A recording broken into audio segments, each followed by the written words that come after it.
مفتی صاحب میں نے سنا ہے وطر کو آخری نماز بنانا چاہیے، تو عشاء کی 17 رکعت پوری نہیں ہوں گی؟ عشاء میں 17 رکعتیں ہوتی نہیں ہیں، عشاء میں 4 فرض ہیں اور 2 سنتیں ہیں، بس یہی ہیں 2 سنتیں جن کا عشاء سے، باقی نوافل ہیں وہ۔ دوسرا حدیث میں آتا ہے بین کلی اذانین صلاتن، جب بھی 2 اذانیں ہوں یعنی اذان اور اقامت، اس کے درمیان نماز پڑھ لیا کرو۔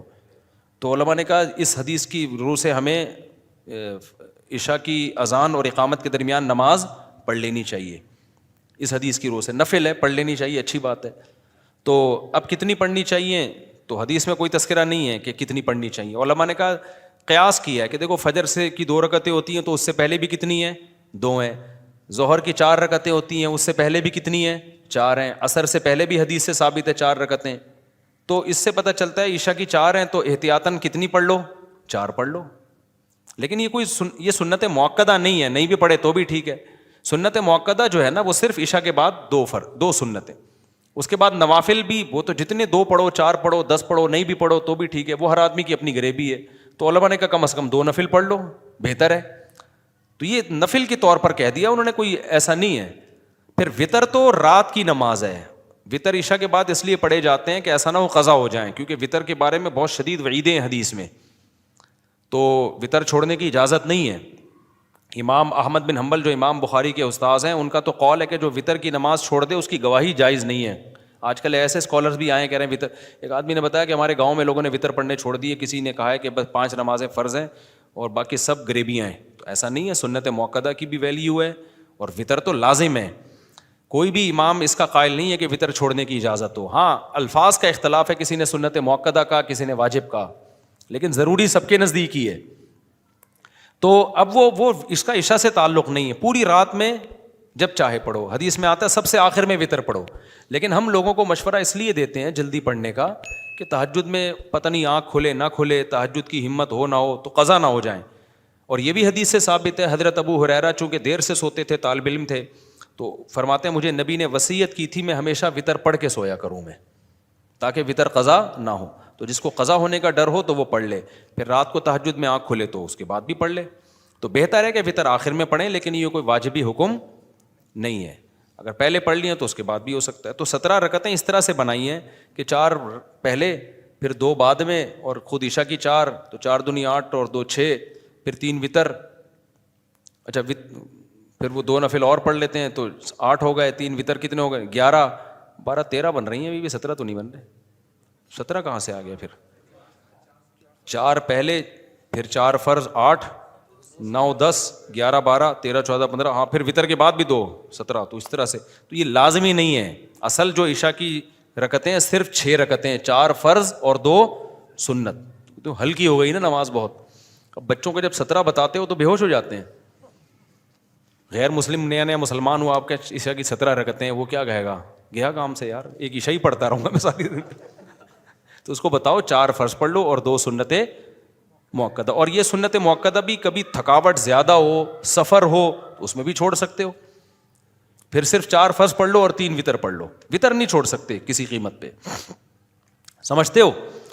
تو یہ 2 سنت مؤکدہ اگر کبھی چھوڑ بھی دی جائے نا، کیونکہ سنت مؤکدہ کا مطلب عام معمول اس کا بنانا ٹھیک نہیں ہے، لیکن کبھی بہت زیادہ تھکاوٹ ہو رہی ہے یا کہیں سفر کرنا ہے، نکلنا ہے، جہاز نکلنے کا خطرہ ہے، ٹرین نہیں، تو چھوڑ دو 2 سنتیں، لیکن عام معمول نہیں بنانا چاہیے اس کا۔ اچھا بھائی یہ بھی ہو گیا مفتی صاحب، رانگ وے جانا گناہ ہے کیا؟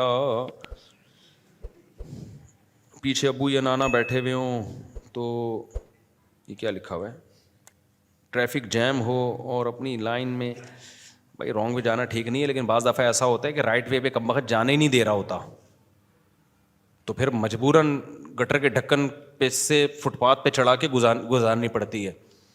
تو میں تو دیکھو رانگ تو یہ بھی ہے کہ لیفٹ سے آپ اوورٹیک کریں، یہ بھی اللیگل ہے، لیکن 20 دفعہ ایسا ہوتا ہے کہ رائٹ سے اوورٹیک کرنے کے لیے ہارن پہ آپ انگلی رکھ کے دبا کے کھڑے ہو جاؤ گے نا، وہ نہیں ہٹے گا۔ تو ایسی صورت میں تو بس پھر اسی کے پیچھے پیچھے جاتے رہو، تو پھر رانگ ہی کرنا پڑتا ہے۔ تو ایسی صورت میں گناہ گورنمنٹ کو ہوگا جو قانون پر لوگوں کو چلا نہیں رہی ہے، تو اس کا نتیجہ کیا نکلتا ہے کہ جو چلنا چاہ رہا ہے وہ بھی نہیں چل پاتا۔ اب آپ کہیں جا رہے ہو ہاسپٹل اور وہ راستہ ہی نہیں دے رہا، تو پھر لیفٹ سے ہی جاؤ گے نا آپ، تو مجبوری ہے نا, وہ ہٹ نہیں رہا. تو کوئی ایسا قانون تو ہے نہیں ملک میں کہ موٹر سائیکل والوں کو پولیس مجبور کرے کہ آپ نے جو فاسٹ ٹریک ہے اس پہ نہیں چلنا. تو سارے گدا گاڑی والا فاسٹ ٹریک پہ چل رہا ہوتا ہے, لینڈ کروزر والا وہ والے ٹریک پہ چل رہا ہوتا ہے.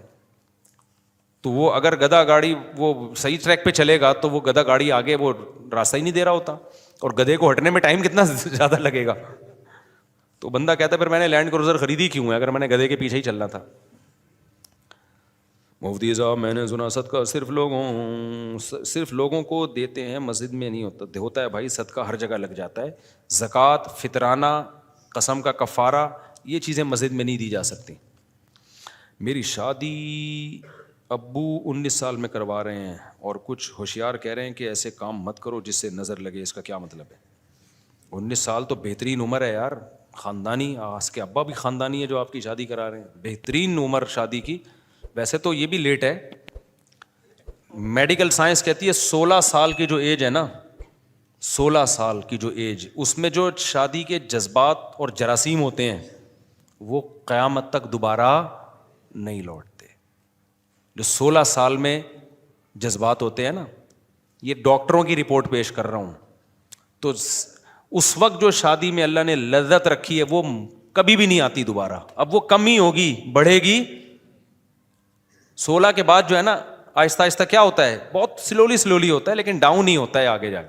اس کے بعد پھر باتیں رہ جاتی ہیں, جذبات رہ جاتے ہیں, اور بس وہ پھر کیا ہوتا ہے کہ ایک دور آتا ہے, وہ جو ٹیسٹوسٹیرون لیول ہے نا انسان کا, جو ہارمونز ہوتے ہیں جو انسان کو جوان رکھتے ہیں, وہ آہستہ آہستہ مارکیٹ سے کیا ہوتے ہیں, شارٹ.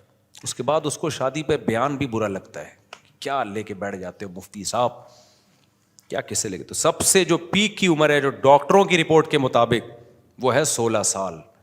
تو اس لیے فطرت دھاندلی نہیں کرتی. اگر فطرت نے اس وقت سب سے زیادہ جذبات رکھے ہیں تو اسلام تو دین فطرت ہے. اس سے پتہ چلتا ہے کہ شادی کی سب سے بیسٹ عمر بھی کیا ہے. 15 بھی اس میں داخل ہے, 15-16 یہ دونوں, تو 15-16 میں زیادہ فرق نہیں ہے. تو یہ بہترین عمر ہے, تو یہ سب سے بہترین عمر ہے. کون کرتا ہے آج کل؟ ابا ہی نہیں کرنے دیں گے. ابا کے چونکہ اب وہ ٹیسٹوسٹیرون رہے نہیں ان کے پاس, تو اپنا 15-16 سال کا زمانہ ابا بھول کے بیٹھے ہوئے. اتنے بھی جراثیم نہیں رہے کہ پرانا زمانہ یاد رہ جائے. ٹھیک ہے, ایسا جراثیموں کا بیڑا غرق ہوا ہے, تو اس لیے ابا کو یاد نہیں ہوتا وہ زمانہ. اس لیے ابا پھر وہ میچور والی باتیں کرتے, دیکھو بیٹا ایکچولی دیکھو یہ ایج ابھی ایسی چھچوری حرکتوں کی نہیں ہے, تم اسٹیبل ہو جاؤ, دیکھو ایکچولی تم یہ. پھر بچہ کیا کیا گند میں منہ مار رہا ہوتا ہے, یہ بچہ ہی جانتا ہے, یہ ابا کو نہیں پتہ ہوتا. تو اگر بچہ سمجھدار ہونا, اپنی ذمہ داریاں پوری کر رہا ہے, تو باپ کو چاہیے اپنے خرچے پہ شادی کرا دے. کوئی بات نہیں, بچہ برائیوں سے بچ جائے گا. ہاں اگر سمجھدار نہیں ہے اور سست ہے, کاہل ہے, تو پھر نہ کرائے, پھر میں منع کرتا ہوں.